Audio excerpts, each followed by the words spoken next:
परम पूजनीय वैष्णव वृंद और उपस्थित श्री श्री हरिकथा श्रवण पिपासु सकल भक्त वृंदे चरणे যথাযোগ্য প্রণাম জানিয়ে সকলের আশীর্বাদ প্রার্থনা করি।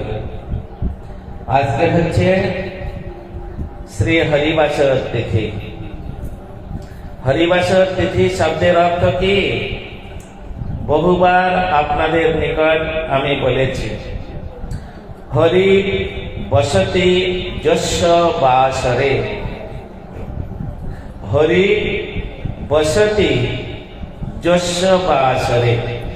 বাসর মানে, বাসর শব্দের অর্থ জানো? বাসর বলে আজকের বিবাহ বাসর, মানে বিবাহের দিন, তাই তো?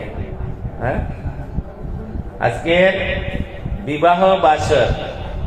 বিবাহ বাসর মানে বিবাহের দিন। হরি বাসর মানে আজকের হরির বসতির দিন। তা হরি বসতি, হরি কি নাই? তিনি বাস করছেন না, তিনি বসছেন না। বলে আজকের এই যে হরিবাসর তিথিটা আছে, এই তিথিটা যিনি পালন করবেন, ভগবান তার নিকট বিশেষ রূপেই বসবাস করবেন। এই তিথির যিনি সম্মান করবেন। প্রত্যেক মাসে দুটি করে হরিবাসর তিথি আসে আমাদের কাছে। আচ্ছা, যদি দুটো করে হরিবাসর তিথি আমাদের কাছে মাসে আসে, তাহলে 12 মাসে কটা একাদশী করতে হয়? কটা গো? 24টা। তাহলে কি করে হলো? 13 মাসে বছর কি? হ্যাঁ, 13 মাসে বছর হয় নাকি?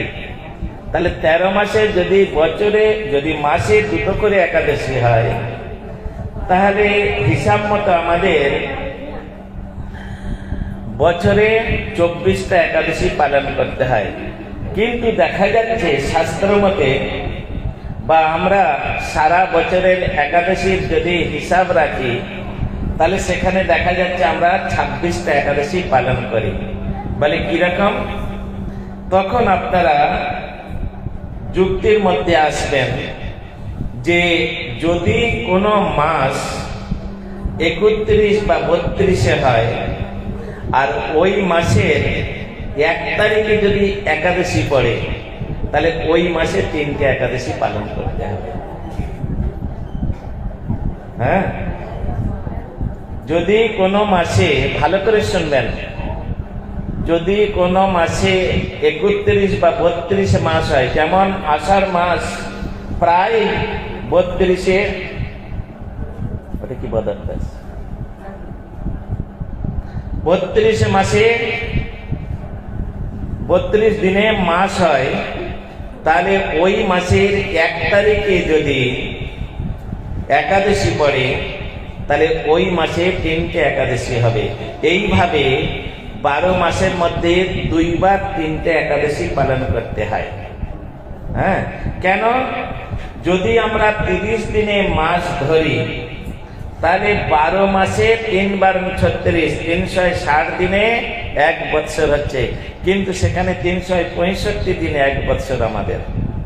একটা সৌরজগৎ, একটা চন্দ্র জগৎ। সৌরজগতের বিচারে 30 দিনে মাস হয়। হ্যাঁ, এই জন্য যেখানে ওইখানে একটা দিন বেড়ে গেল, ধরুন আজকের এই যে মাসটা চলছে, হ্যাঁ, তাহলে একদিন বেড়ে গেছে, কমে যায় খুব কম। বেশিরভাগ 30 দিন 31 দিনে মাস হয়।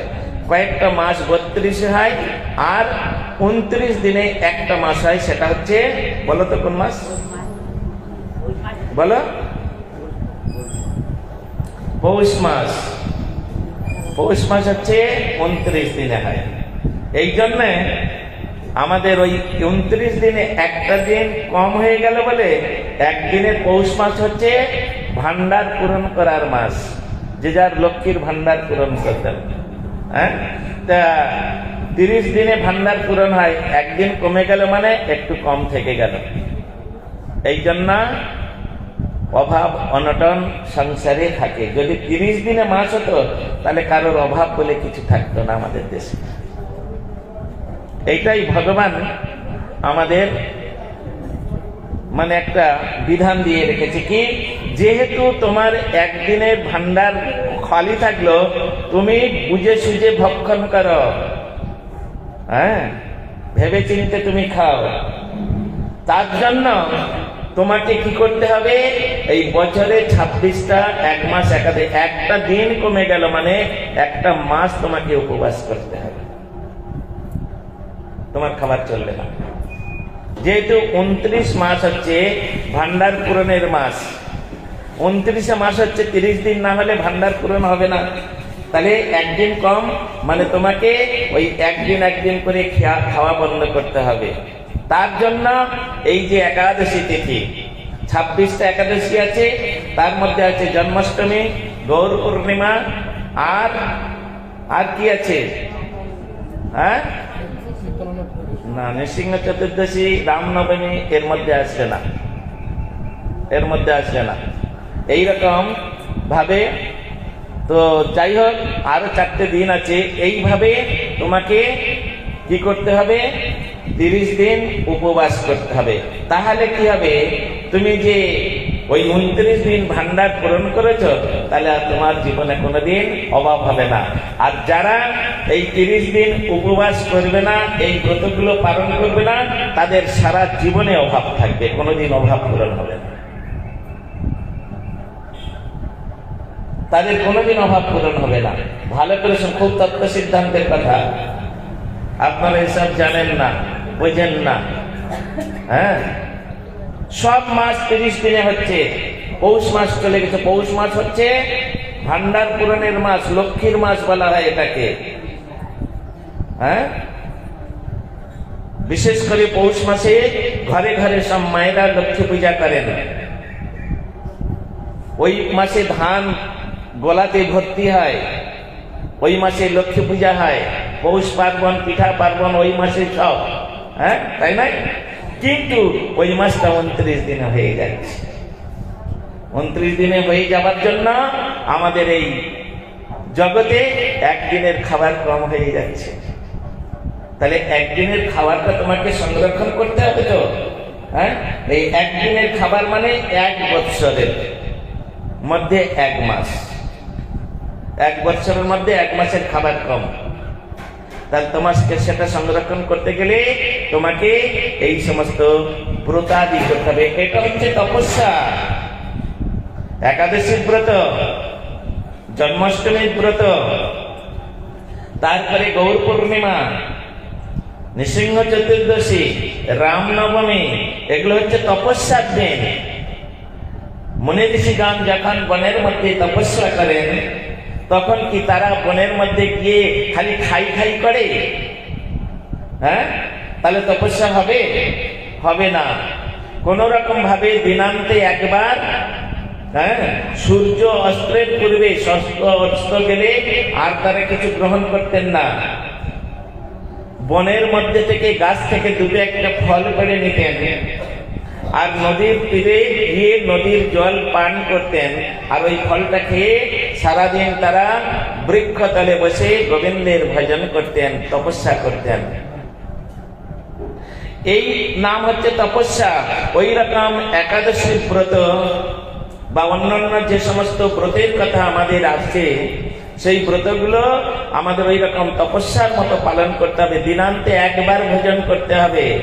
3-4 বার করে একেবারে বিড়াল ডিঙাতে পারলাম না, থালা ভর্তি করে খেতে আছে বলে, হ্যাঁ, 3-4 ডাবু তরকারি আর ডজন খানেক কলা, হ্যাঁ, তারপরে সেরখানেক দুধ, এই খেয়ে আর ঘস করে নাক ডেকে ঘুমালাম। ওসব চলবে না। তার জীবনে সারা জীবন দুঃখ কষ্ট হবে, তার অভাব থাকবে। এই জন্যে দিনান্তে অন্তত যদি একবার না পারেন 2 বারের বেশি ভোজন করা চলবে না। তাও আবার অনুকল্প বলা হয়েছে, সামান্য যতটুকু না নিলে তোমার শরীর ধারণ হবে না ততটুকু এরকম গ্রহণ করতে হবে। করে যদি আর কি করতে হবে, তোমাকে সেদিন লক্ষ্য নাম জপ করতে হবে, লক্ষ্য একটাই রাখতে হবে। হ্যাঁ, চারিদিকে লক্ষ্য দিলে হবে না, লক্ষ্য একটাই। একাদশী তিথি ভক্তি জননী যতনে পালন করি, কৃষ্ণ বসতি বসতি বলি পরম আদরে বলি। খুব আদরের সহিত, যেমন তেমন নয় সারাদিন খাঁচা ঘুরালাম, চরকা ঘুরাচ্ছি। হ্যাঁ, তো একাদশীর দিন তুমি একাদশী করে সারাদিন যদি চরকা ঘুরাও তাহলে তোমার হবে কি? হরিনামের মালাটা ঘুরাও। হ্যাঁ,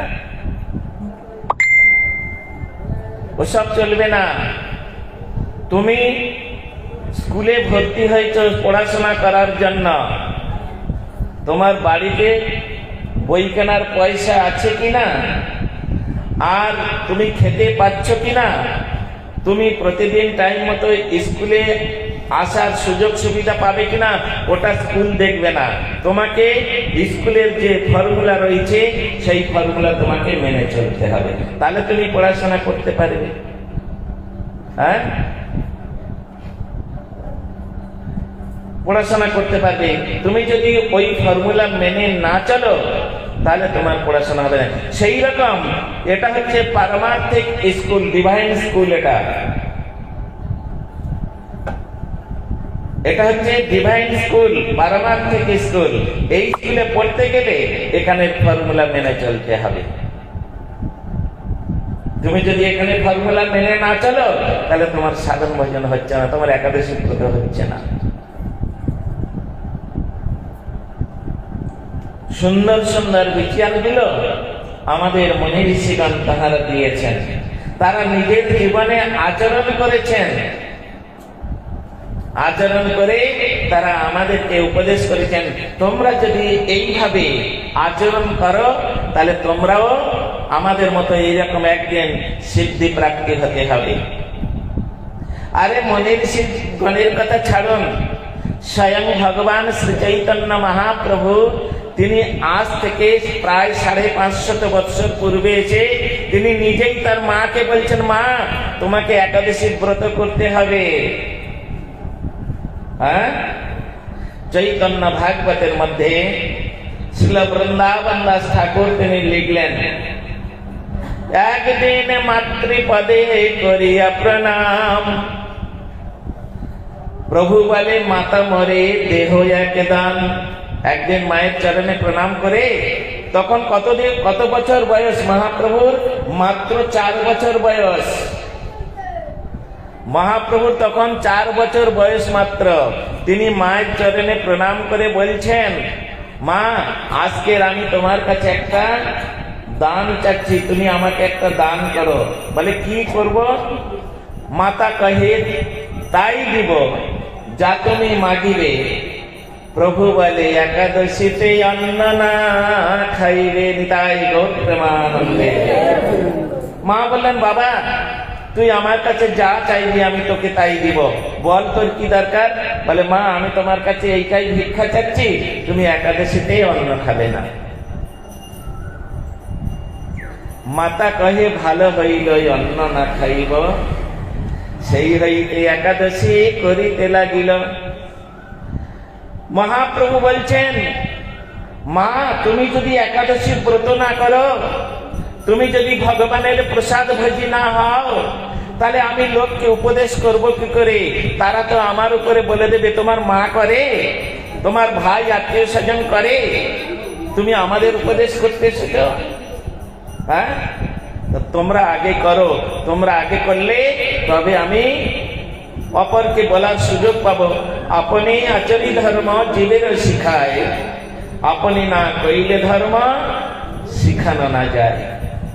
হ্যাঁ, এই জন্য নিজের জীবন, ভারত ভূমিতে মনুষ্য জন্ম হইল যার, জনম সার্থক করি করো পর উপকার। পর মানে পরের নাই, পরের মানে অপরের নাই, পর মানে শ্রেষ্ঠ, সব থেকে শ্রেষ্ঠ উপকার।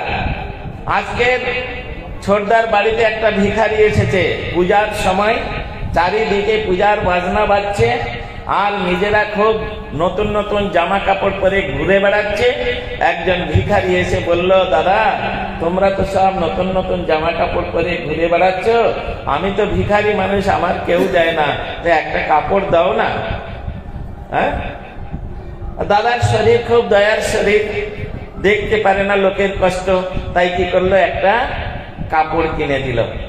ও বেটা কি করেছে, এইরকম ভাবে সবার কাছে বলে, যার দয়ার শরীর সে দিল, আর পরে কি করলো, কাপড়গুলো দোকানে বিক্রি করে ব্যাস অনেক তোমার খেয়ে দিল, তাই না? ঠিক আছে, নাই বা খেলো, তো আজকের একটা কাপড় দিল, 6 মাস পরে তো আর একটা কাপড়ের দরকার হবে নাকি? হ্যাঁ, আজকে খুব খিদে পেয়েছে, এক পেট খাইয়ে দিলেন আমার রাধারানীর মা, খুব ভালো করে খাইয়ে দিলেন, কালকের খিদে পাবে না? কালকের কে খেতে দেবে?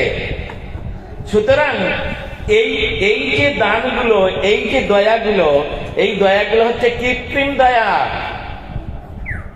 হ্যাঁ, এগুলো অনিত্য দয়া, এর দ্বারাই জীবের কোনোদিন কল্যাণ হবে না, মঙ্গল হবে না। তাহলে এখানে পর উপকার মানে শ্রেষ্ঠ দয়া করতে হবে, যে দয়াটা করলে তার মধ্যে কোনোদিন মন্দ উদয় হবে না। কি, তুমি কৃষ্ণ বিষয়ে অচৈতন্য দেবকে তুমি কৃষ্ণ বিষয়ে চেতনতা প্রদান করো, সেটাই হবে সর্বশ্রেষ্ঠ দয়া। নিতাই গৌর প্রেমানন্দে। হ্যাঁ, হরি দুটো শব্দ না, হ রি। হ্যাঁ, হ উচ্চারণ মাত্রেণ হৃদয়ং সর্ব পাপ বিনশ্যতি। হরি শব্দকে উচ্চারণ করার আগে যে হ আছে, ওই হ যদি কেউ উচ্চারণ করে, হ উচ্চারণ করার সঙ্গে সঙ্গে তার হৃদয় আকাশ থেকে সমস্ত পাপ বিনশ্যতি, দূর হয়ে যাবে, বিদূরিত হবে।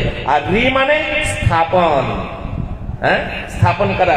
তাহলে যখন হৃদয় থেকে সমস্ত পাপ চলে গেল, তা হৃদয়টা তো শূন্য হয়ে গেল, তখন কি হবে, রি হবে স্থাপন। রি বলার সঙ্গে হ রি, রি বলার সঙ্গে সঙ্গে কি হবে, কৃষ্ণ প্রেম স্থাপয়তি। হ্যাঁ, সেখানে তখন কৃষ্ণ প্রেম স্থাপিত হবে। আর আমাদের মহাজনগণ গিয়েছেন, নামের রতি হলে প্রেমের উদয়, প্রেমেতে হরিকে পায়। উইদাউট প্রেমে কোনদিন ভগবানকে পাওয়া যাবে না। ভগবানকে লাভ করতে হলে কৃষ্ণ প্রেমের দরকার। তা কি করতে হবে, ওই একবার দুহাত তুলে সাথে সঙ্গে হরিনাম করলে, ওই নাম করতে করতে করতে করতে করতে, কালকের আপনারা শুনলেন, রাম নাম করতে করতে করতে করতে রত্নাকর দস্যু তিনি বাল্মীকি ঋষি হয়ে গেলেন, নামের সাধন করতে করতে সিদ্ধ প্রাপ্তি হয়ে গেলেন। তিনি রামায়ণ লিখে সকলকে মঙ্গল করলেন, জগতের মঙ্গল করলেন। ওই রকম কোন ব্যক্তি যদি সাধু সঙ্গে হরিনাম করতে থাকেন, হরিনাম করতে করতে করতে করতে যখন ওই হ উচ্চারণ মাত্রেণ হৃদয়ং সর্ব পাপ বিনশ্যতি যখন হবে, তখন রি উচ্চারণ মাত্রেণ কৃষ্ণ প্রেম স্থাপয়তি। নিতাই গৌর প্রেমানন্দে। এই হচ্ছে হরি। তাই ভগবান শ্রী রামচন্দ্র তিনি এই যে একাদশী তিনি পালন করেছিলেন, আর সেই বিজয়া একাদশী পালনের ফলে তিনি অনায়াসে সমুদ্র বন্ধন করে চলে গেলেন। কোথায়? হরে সে বড়া হরি কা নাম, প্রভু সে বড়া প্রভু কা নাম, অন্ত মে নিকলে পরিণাম। হরে সে বড়া হরি কা নাম, जिस सागर को लंघ सके न बिना ही पुल के राम, कूद गए हनुमान उसी को लेके राम का नाम। हरि से बड़ा हरि का नाम, प्रभु से बड़ा प्रभु का नाम। हनुमान রাম নাম যায়, শ্রীরাম বলে এক লাফে একেবারে এপার থেকে ওপারে চলে গেলেন। বলুন, হ্যাঁ, ভগবান পারতেন না? ভগবান পারতেন, কিন্তু তার সঙ্গে যে বানর সেনাগুলো রয়েছে তাদেরকে কি করে নিয়ে যাবেন? হ্যাঁ, তাদেরকে কি করে নিয়ে যাবেন? এই জন্য ভগবান চিন্তা করলেন, হে ভক্তগণ, হে সাধক সাধিকাগণ, তোমরা জেনে রাখো আমার থেকে আমার নামের মহিমা অনেক বেশি। এই জন্যে তোমরা হরে নাম কেবলম কলৌ নস্তে গতিরন্নথা। তোমরা কলিকালে একমাত্র আমার নাম করো, আমাকে পেতে তোমাদের কোনো কষ্ট হবে না। তোমরা যদি নিরন্তর আমার নাম করতে পারো, আমি নামে রূপে তোমার কাছে চলে আসবো, চিন্তা করবে না। ধ্রুব মধুবনে তপস্যা করছিলেন, তাই নয়? তিনি মন্ত্র জপ করছেন, ওম নমো ভগবতে বাসুদেবায়, ওম নমো ভগবতে বাসুদেবায়, ওম নমো ভগবতে বাসুদেবায়। বারবার যখন তিনি এই রকম মন্ত্র উচ্চারণ করছেন, গোলক বিহারী গোলক চাঁদে গোলকে তার থাকতে পারলেন না। ধ্রুব এমন কঠোর ভাবে তিনি ভগবানকে আত্মীর সহিত ডাকতে আরম্ভ করেছেন, ভগবান স্বয়ং গোলক থেকে নেমে চলে আসলেন। ধ্রুব, আমি এসে গেছি, তুমি আমায় ডাকছিলে না? আমি এসে গেছি। ধ্রুব কিসের জন্য তপস্যা করছিলেন? উত্থান পাদের পুত্র এই ধ্রুব পিতৃ সিংহাসনে বসতে পারলেন না। বিমাতা তাকে দুর্ভাগ্য বাণ প্রয়োগ করেছিলেন, যদি কোনদিন পদ্ম পলাশ লোচন হরির আরাধনা করে আমার কুক্ষিতে জন্মগ্রহণ করতে পারে, তখন এই সিংহাসনে বসতে পারবে। এই আশা নিয়ে তিনি গিয়েছিলেন। যখন ভগবান তাকে দর্শন দিয়ে বললেন, ধ্রুব তুমি কিসের জন্য আমার তপস্যা করেছো বলো, আমি তোমায় দর্শন দিয়েছি, এখন তোমার কি দরকার? তখন তিনি ভগবানের পাদ পদ্মে প্রণত হয়ে বললেন, হে স্বামী, কৃতার্থস্মি, আমি কৃতার্থ হয়ে গেছি, আমি বরণ্য যাচ্ছি, আমি খুঁজতে এসেছিলাম কাঁচ, কিন্তু পেয়ে গেছি কাঞ্চন, কাঁচের আর নাহি প্রয়োজন। সুন্দর ভাবে তিনি এখানে বুঝালেন। সেই জন্য এখানে সেই আদিদেব আপনাকে আমি উপদেশ দিব কি, তবে ওই তালক মুনি বলেছিলেন আপনি এই একাদশী ব্রত করুন। তাই ভগবান স্বয়ং শ্রী রামচন্দ্র তিনি সবকিছু তো পারতেন, তিনি পূর্ণ ব্রহ্ম নারায়ণ, তিনি অলমাইটি, তিনি সর্বশক্তিমান, তিনি সবকিছু করতে পারতেন। তথাপিও আমাদেরকে এই একাদশী ব্রত করে যে সর্বজয়ী হওয়া যায়, একাদশী করলে তার ফল কোনোদিন নিষ্ফল হয় না।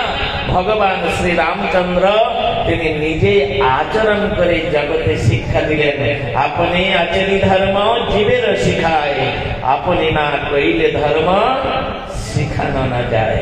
এই জন্য ভগবান তিনি নিজের জীবনে আচরণ করে জগতে সমস্ত সাধক সাধিকাকে শিক্ষা দিচ্ছে, ওহে ভারতবাসীগণ, ওহে জীবগণ, তোমরা কৃষ্ণ নাম করো, তোমরা হরি নাম করো। এই হরি নাম ছাড়া কলিকালে আর কোনো গতি নাই, একমাত্র এই কলিকালে হরি তোমাকে উদ্ধার করবে, পার করবে। কত নাম আমরা করি, হরি নাম করতে চাই না। কেউ কালী নাম করি, কেউ সরস্বতী, কেউ দুর্গা, কেউ সন্তোষী, কত কি ব্রত করি, কিন্তু হরির উদ্দেশ্যে ব্রত করতে চাই না।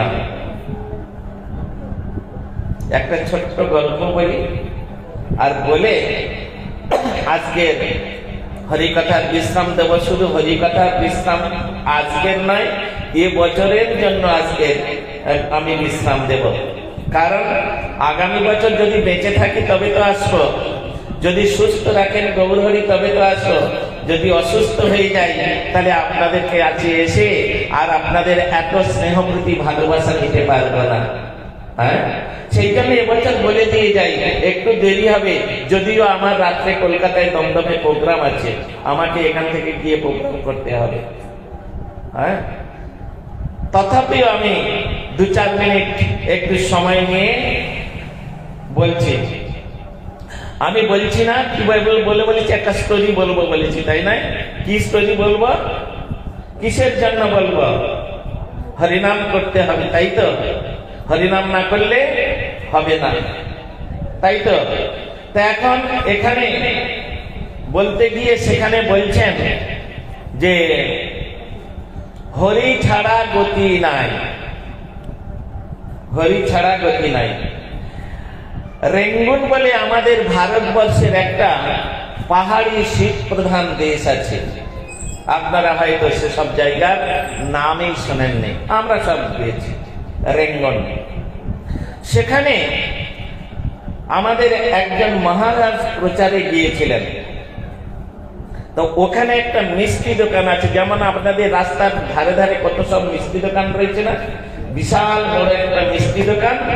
আর সেই মিষ্টি দোকানের যে মালিক সে একটা মোটা ছোটা ডল ফিগার, আর শীত প্রধান দেশের মানুষগুলো একদম ফর্সা টকটকায় যেমন আসবে। এখন বাবু ক্যাশে বসে আছে, 15-16টা কর্মচারী আছে, বিশাল বড় এই নাট্য মন্দিরটা যত বড়, এর থেকে বড় দোকান, হ্যাঁ, বিশাল ভিড়, বিশাল দাগে। কিন্তু ওই মিষ্টির মধ্যে লেখা আছে, হ্যাঁ, কোনটার মধ্যে রসগোল্লা, পান্তুয়া, লেডিকেটি এই সমস্ত আমরা বলি তো, দানাদার বলি তো। এখন এই মহারাজ একটা বাচ্চা সেবক নিয়ে গিয়েছে, বুঝলেন? আমাদের ইয়ে কোথায় গেল, সানুর মতো ওই রকম একটা সেবক নিয়ে গিয়েছে। এখন ওকে 5টা টাকা দিয়েছে, এরকম 5 টাকা দিয়েছে। আজকের থেকে অনেক দিনের আগেকার কথা, বুঝলেন? তখন 5 টাকায় 50টা মিষ্টি হতো, এখন 5 টাকায় একটা মিষ্টিও দেবে না, হ্যাঁ, 50টা মিষ্টি হতো। আচ্ছা, 50টা মিষ্টি হতো। তা তুমি এই 5 টাকা নিয়ে যাও, 5 টাকার মিষ্টি নেবে, নিয়ে 2টো তুলসী পাতা মহারাজ দিয়েছে, ওখানে দিয়ে একটু চোখটা বন্ধ করে একটু ভগবানের ভোগ লাগিয়ে, আর ওখানে একটা গুরু ভাই আছে, তাকে গিয়ে বলবে মহারাজ এসেছে, রাত্রেবেলায় ধর্মশালায় পাঠ হবে, আপনি যাবেন, বলে দিয়েছে। ও এখন দেখছে বাবা এ তো বিশাল বড় মিষ্টি দোকান, তাহলে এখান থেকে মিষ্টিটা নেই। 5 টাকা নিয়ে গিয়ে বলছেন, এই আমাকে 5 টাকার সন্দেশ দাও তো। আর যেই বলেছে বাবু তখন ওখান থেকে চিৎকার করছে, এই খোকা! ও তো থতমত খেয়ে গেছে। বাবু দেখলেন, আরে এই ছেলেটাকে তো কোনোদিন দেখি নাই, এ তো নতুন এসেছে। এই খোকা, তুমি কোথা থেকে এসেছো? বলে, কেন?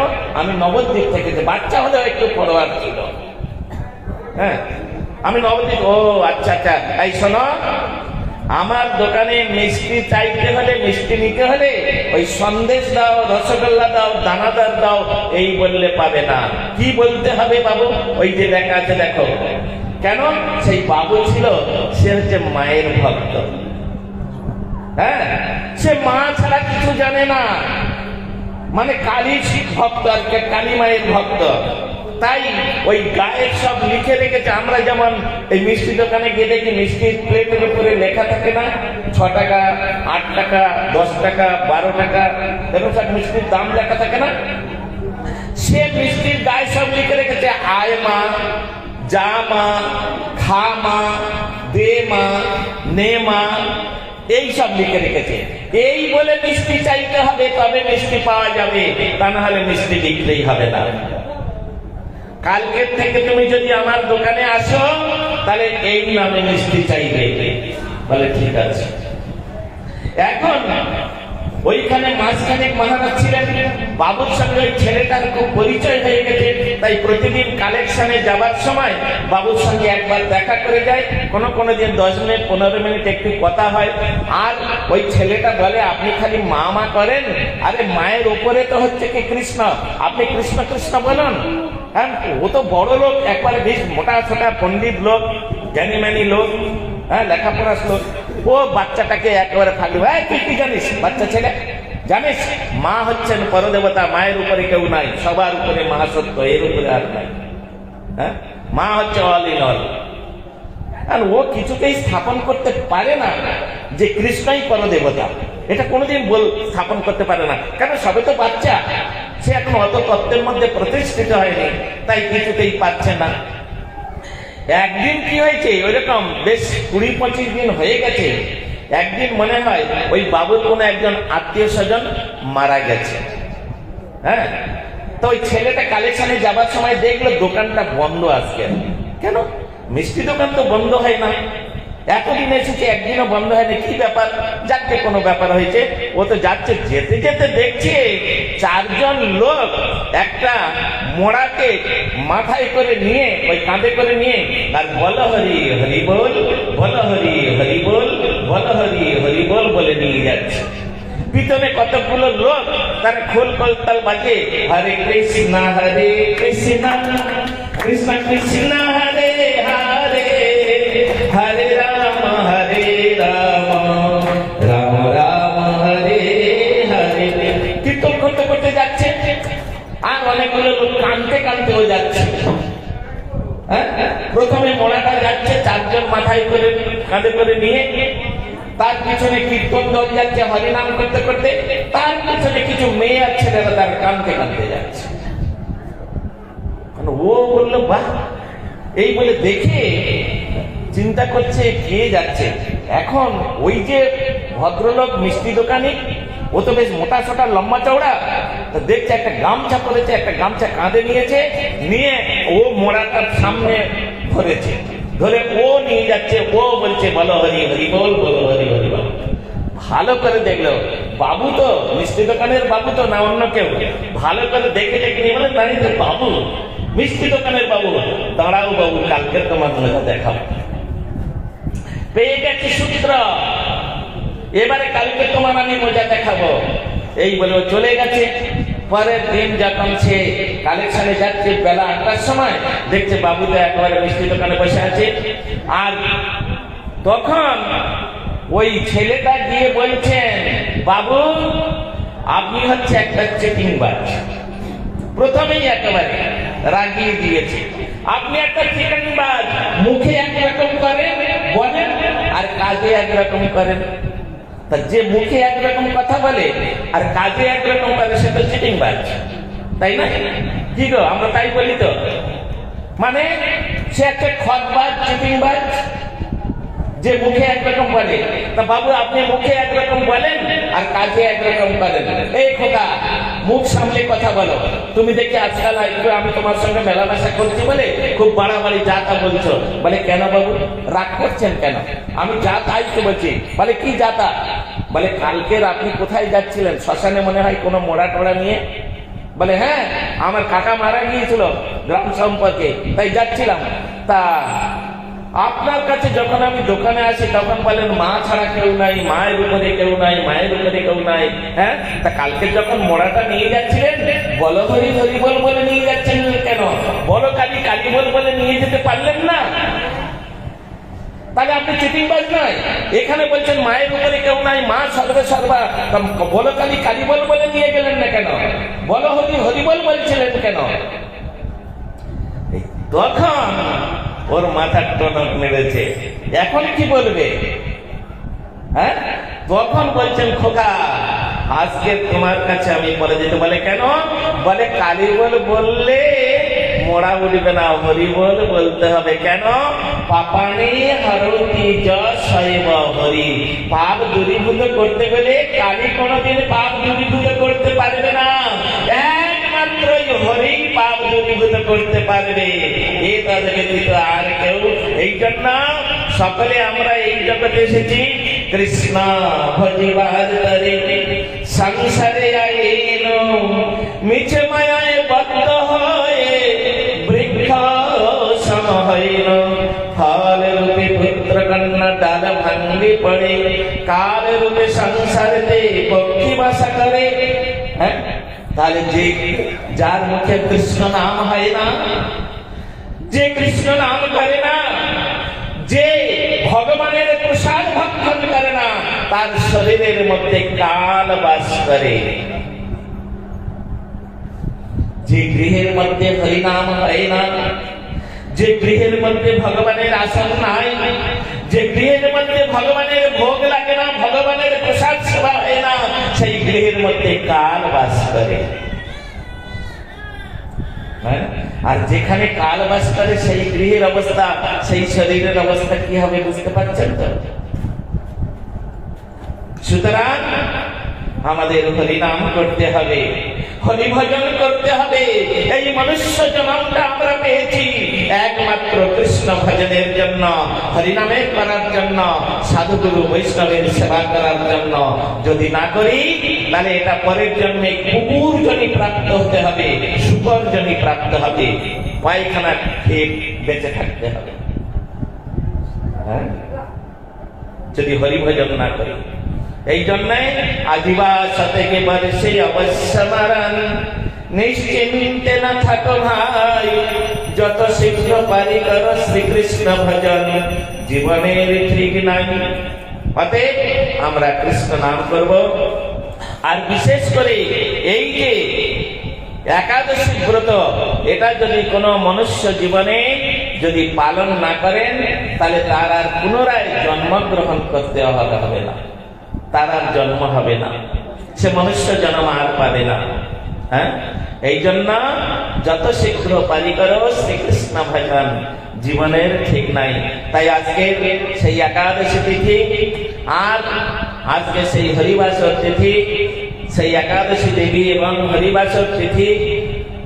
হরিবাসর তিথি হচ্ছে স্বয়ং ভগবান, তিনি আমাদের প্রতি প্রসন্ন হন, আমাদের প্রতি কৃপা করুন। যাহারা আজকের একাদশী করে এই স্থানেতে উপস্থিত হয়েছেন তাদের প্রতি আমার মহাপ্রভুর চরণে যাতে প্রেম ভক্তি হয়, তারা যাতে পাপ মুক্ত হয়ে আমার গোবিন্দের ভজন করতে পারে তার জন্য প্রার্থনা করছি। সকলে এইভাবে করবেন। হয়তো আমি তো 1 বছর আর হয়তো আসবো না, হ্যাঁ, আসতে পারি সে 2-1 জন, এইভাবে তো প্রচারে আর তো 1 বছরের মধ্যে আসা হবে না। তাই এই যে প্রচার আপনারা শুনলেন মহাপ্রভুর কথা, এই কথা নিজেদের জীবনে আচরণ করার চেষ্টা করবেন এবং সকলে হরিনাম করবেন। শুদ্ধ সাত্বিক ভাবে আপনারা হরিনাম করবেন, এই আদেশ বা এই প্রার্থনা করে আমি আজকের এখানে হরিকথার বিশ্রাম দিচ্ছি। এরপরে মন্দিরে আরতি হবে, আপনারা সকলে এখন আরতি দর্শন করুন। আর আরতি দর্শন করে সকলে এখানে অনুকল্পের প্রসাদের ব্যবস্থা হয়েছে, আপনারা সকলে মহাপ্রভুর প্রসাদ নিয়ে বাড়িতে যাবেন। আর সকলে যদি আমি আপনাদের কাছে কোনো গালাগালি কোনো আমার কথার দ্বারাই যদি কেউ অসন্তুষ্ট হয়ে থাকে তাহলে আমাকে অভিশাপ দেবেন, গালাগালি দেবেন, তবে আমার সামনে দেবেন না, বুঝলেন? আমি চলে গেলে পিছনে পিছনে যত খুশি গালাগালি দেন, কোনো ব্যাপার নেই। আমার সামনে দিলে একটু কষ্ট হবে না আমার, বলো? হ্যাঁ, এই জন্য আমার সামনে কেউ গালাগালি, কে আমাকে গালাগালি দেবেন হাত উঠান দেখি। কে গালাগালি দেবেন, কে আমার অভিশাপ দেবেন, হাত উঠান। কেউ উঠাচ্ছে না। হ্যাঁ, তার মানে পিছনে কেউ গালাগালি দিবে না, সামনে দেবে, বুঝতে পেরেছি।